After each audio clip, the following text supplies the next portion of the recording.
kalau kita anak-anak saat ini adalah pemimpin di masa depan. Jadi kalau misalnya kita sekarang tidak peduli dengan dunia mereka, bagaimana kita akan melihat Indonesia nanti di tahun 2000 sekian itu dengan mimpi-mimpinya.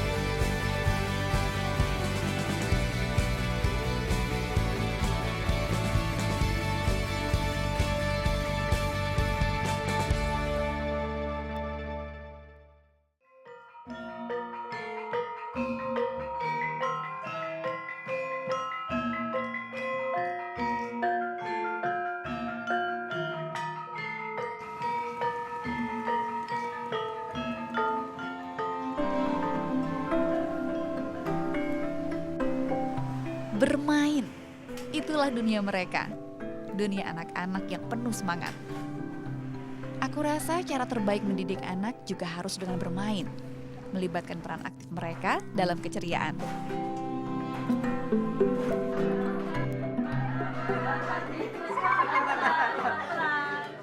Aku Irma Restiana, 23 tahun, biasa dipanggil Irma.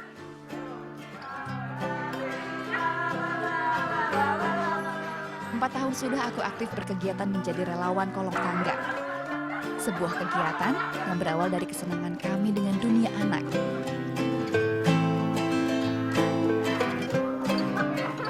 Meski di tengah kesibukan kami sebagai mahasiswa, pegawai kantoran, hingga pekerja seni, kami mendedikasikan diri untuk dunia anak di Yogyakarta lewat media mainan seperti ini. Tiap kali ada kesempatan, kami selalu menghampiri sekolah-sekolah di desa sekitar Yogyakarta untuk bermain dengan anak-anak.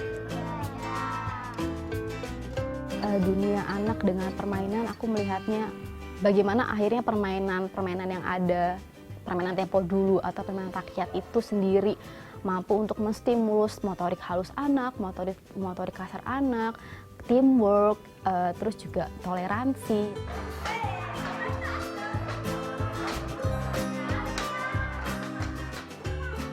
Kami yang telah melewati budaya bermain tempo dulu harus menularkan pengetahuan ke anak-anak di era saat ini. Dengan cara ini, kami ingin mempopulerkan kembali aneka permainan tradisional yang mulai ditinggalkan.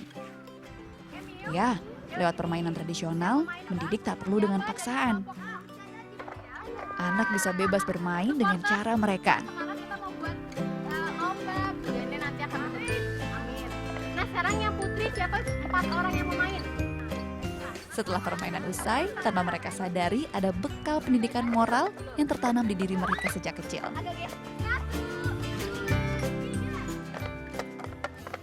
Anak itu sebenarnya sumber pengetahuan yang nyata gitu.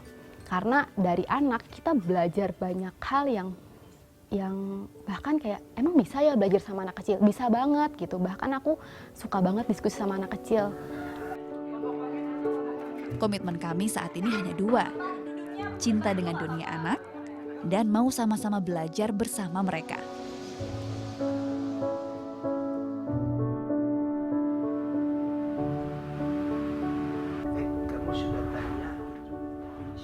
Adalah Rudy Korens, seniman dan juga seorang kolektor mainan dari Belgia yang sudah cukup lama tinggal di Yogyakarta. Dialah sang inisiator kolong tangga sekaligus pendiri Yayasan Dunia Damai yang sudah ada sejak 8 tahun lalu. Ragam koleksi mainan anak di studio ini adalah bentuk kecintaannya pada dunia anak. Kapan saya mulai dengan kolong tangga, saya tidak membuat kolong tangga untuk saya. Saya sudah bilang siang, kolong tangga, that's the best way I can prove that I love children and that I believe in young people. Hadirnya kolong tangga berangkat dari keprihatinannya pada dunia anak-anak yang kini melupakan permainan tradisional. Di matanya, kurikulum sekolah saat ini juga kurang memberikan pendidikan alternatif bagi anak, sehingga tak ada wadah untuk anak-anak bebas berekspresi.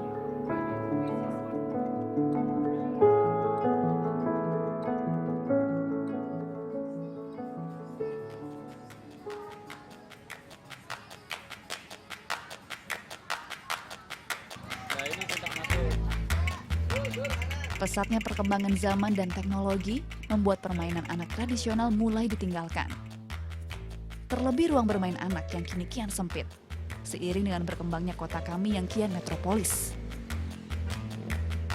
Sebenarnya permainan rakyat atau tempo dulu masih dimainkan di Jogja. Tetapi masalahnya adalah yang aku lihat di Jogja itu ruang publiknya semakin sempit. Udah kegusur nih sama hotel-hotel, udah kegusur sama bangunan-bangunan tinggi, dan kayak kita sulit banget nemuin ruang terbuka di Jogja.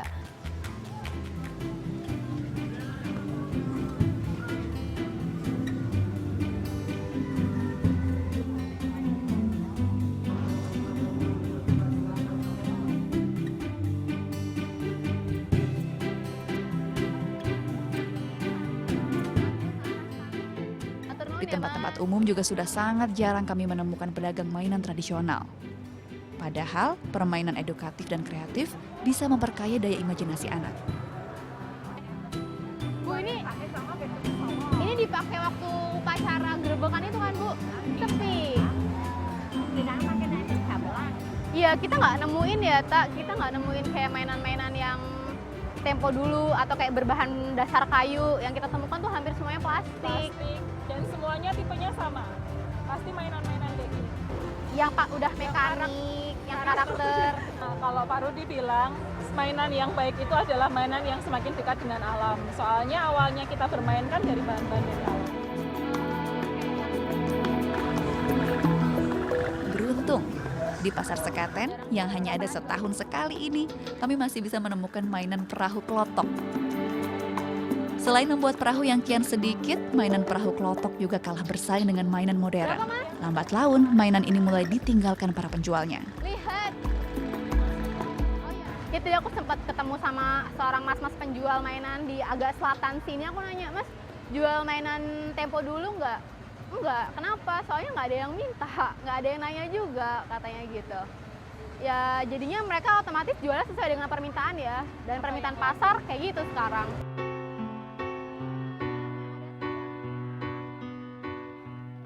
Aku bertekad menghidupkan kembali permainan anak-anak yang kian langka. Nggak ada saya. So sad. And she cried, and she cried, and she cried. After the third cried, the kids asked, what's wrong with that guy?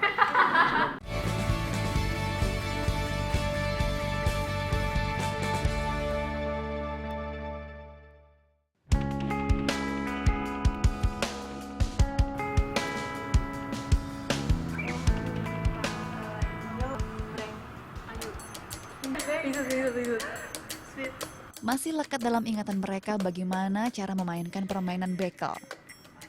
Mainan tradisional yang biasanya dimainkan oleh anak-anak perempuan ini mengutamakan kebersamaan dan sportivitas yang tinggi dan bisa dipertandingkan dengan aturan-aturan yang disepakati bersama. Rasanya seru sih, kayak yang anak-anak zaman sekarang tuh nggak pernah main kayak gini. Terus ngelatih tangan juga, tangan sama pikiran biar fokus. Ya, permainan tradisional semasa kecil bisa mereka nikmati di sini. Inilah museum pertama yang mengenalkan mainan anak di Indonesia. Museum Anak dan Mainan Kolong Tangga namanya. Letaknya tepat di bawah tangga Aula Taman Budaya Yogyakarta.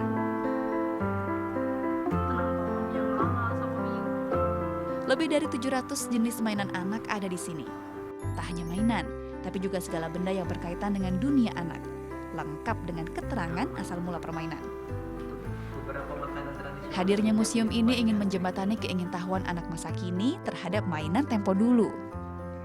Sehari-hari kami bergantian berbagi tugas menjadi pemandu untuk mengenalkan satu persatu mainan di sini pada tiap pengunjung yang datang. Begitu mereka masuk ke sini, biasanya mereka akan hanya melihat apa yang ada di dalam museum, kemudian mereka tidak paham apa sebenarnya, apa ini gitu. Kita mengajak mereka bermain, mungkin bersentuhan langsung. Ada beberapa mainan yang memang bisa dimainkan, tetapi ada koleksi lama yang memang itu sangat jarang kita buka di lemari.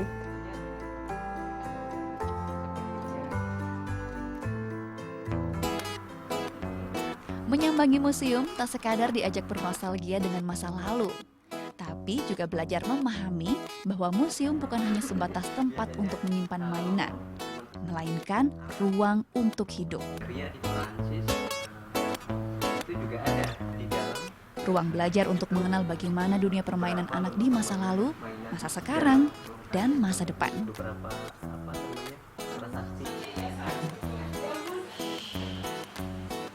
Saat keluar dari museum ini, kami berharap ada semangat yang sama, melestarikan dolanan anak dan cerita lama yang pernah jaya di masanya.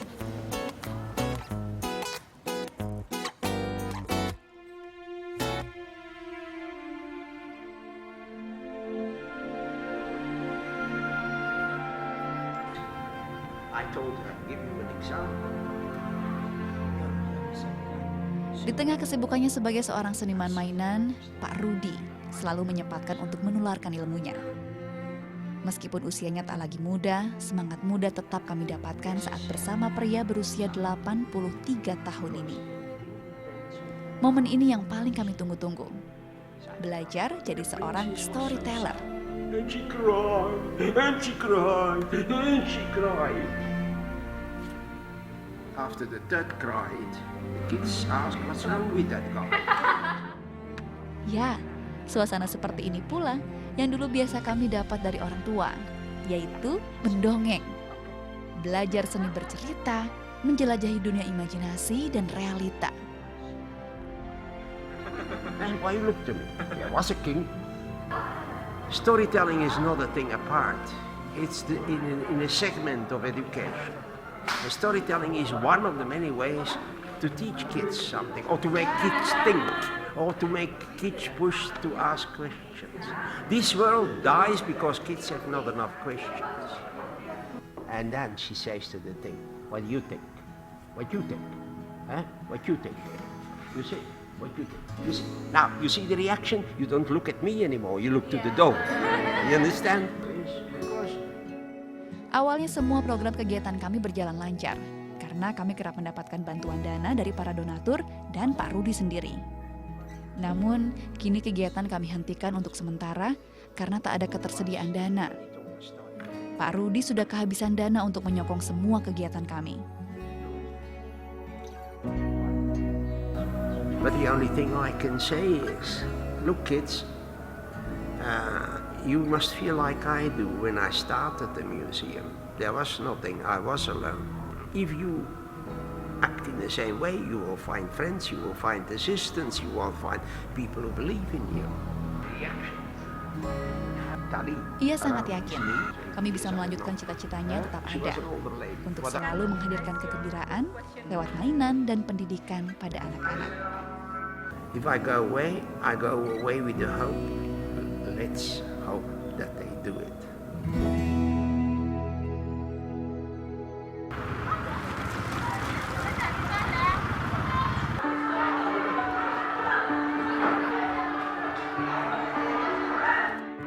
Kami tak ingin berhenti. Kami harus terus berusaha mencari dana dengan berbagai cara. Berbagai langkah pun aku lakukan untuk membantu memulihkan kondisi keuangan kami yang tak tentu. Aku juga mencoba mendatangi beberapa perusahaan di Yogyakarta untuk membantu kegiatan kami.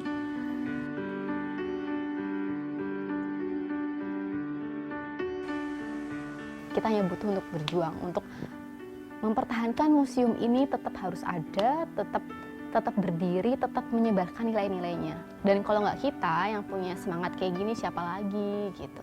Dan mari kita tularkan semangat ini ke yang lain.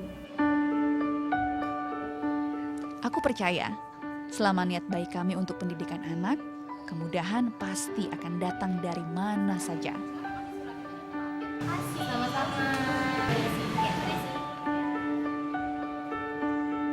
Dengan ilmuku di kolong tangga yang aku dapatkan, terus juga pengalamanku sebelumnya, aku pengen aku bisa ada jalan menuju aku berkarya lebih dan berkontribusi buat anak-anak Indonesia.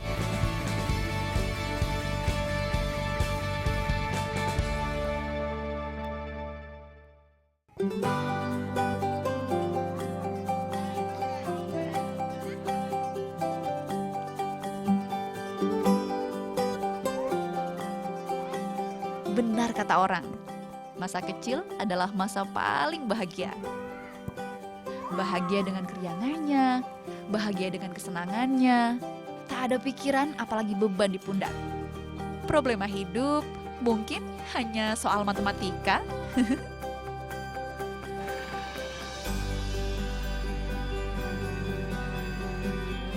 Hingga saat ini kami pun masih sama, masih anak-anak, namun di usia yang berbeda. Tak ingin memori masa kecil kami hilang, kali ini kami membuat egrang bambu, sekaligus menambah koleksi mainan di Museum Kolong Tangga. Kami ingat sekali bagaimana permainan ini dulu kami mainkan dengan teman-teman. Paling sering dilombakan saat peringatan Hari Kemerdekaan. Agar bisa bermain egrang, memang perlu waktu lama untuk terbiasa menyeimbangkan diri di atas dua batang bambu ini.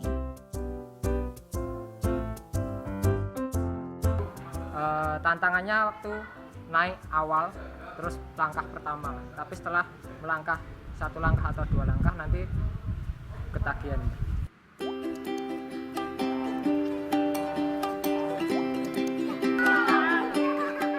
Ya, kebersamaan jadi ruang untuk kami saling mengenal lebih dekat. Tak sekadar bermain, tapi juga rutin mengajar pendidikan alternatif untuk mereka setiap minggu. Kami menyebutnya Sanggar Burung Biru. Letaknya terpisah dari museum, yaitu di daerah Tirtodipuran, Yogyakarta. Di sini ada sekitar 20 anak binaan kami yang tinggal di sekitar sanggar belajar ini. Bermain, tertawa bersama dengan berkelompok seperti ini, secara tak sadar mereka diajari bekerja sama dengan temannya. Demokratis, bukan hanya mau menang sendiri. Mereka mulai belajar gotong royong dari hal-hal kecil.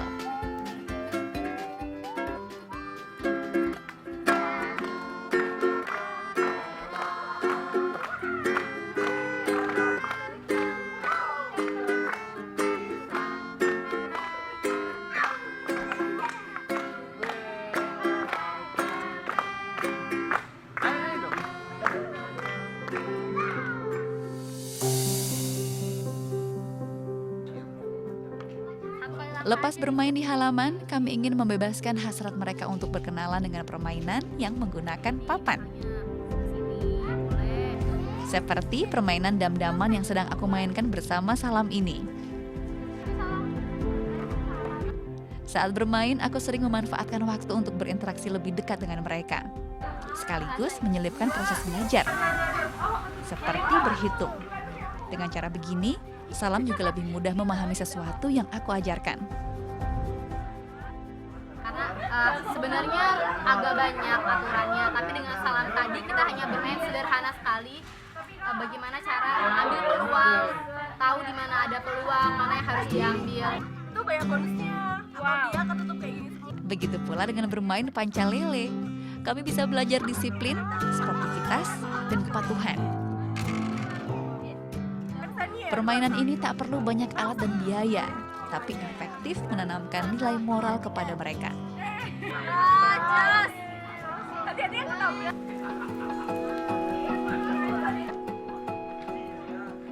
Sejenak saat permainan usai, kami kedatangan tamu yang sengaja menyempatkan diri untuk menyapa, sekadar melihat kegiatan kami.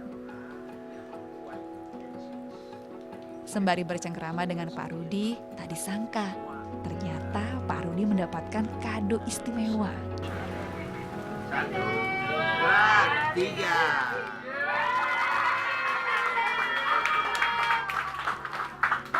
Lebih mudah. Saya tidak berbeda sama. Terima kasih.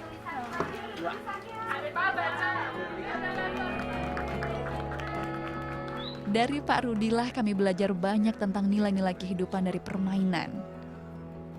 Aku bersyukur bergabung di Kolong Tangga. Ada banyak pesan dan pelajaran yang membuatku memahami lebih jauh makna kehadiran sebuah mainan untuk pendidikan. Aku pengen dengan ilmuku di Kolong Tangga yang aku dapatkan, terus juga pengalamanku sebelumnya, aku pengen aku bisa ada jalan menuju aku berkarya lebih dan berkontribusi buat anak-anak Indonesia. permainan itu bukan sekadar soal menang atau kalah saja, tapi bagaimana mereka belajar menempatkan diri bersama teman-teman yang lain. Tertawa bersama, bercanda bersama, saling mengalah dan memberi, dan tentu saja membahagiakan diri dengan cara sederhana.